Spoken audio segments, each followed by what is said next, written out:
God redeems something as quote unquote bad as a wolf, God can redeem you and all that you've done.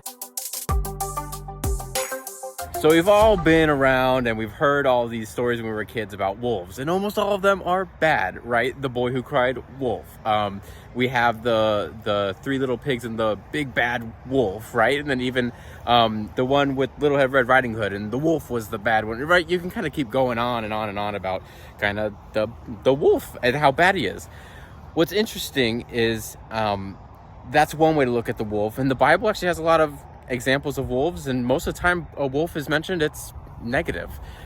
But there's this one section in Isaiah 65 says the wolf will lay with the lamb, which is an image of heaven.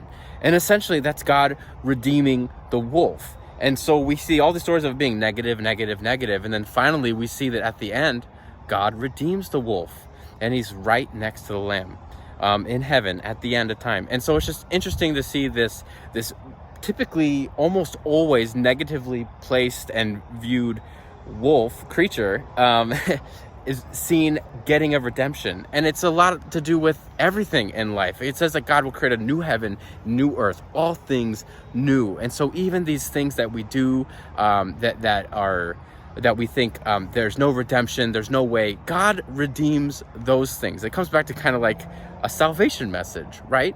God redeems something as quote unquote bad as a wolf.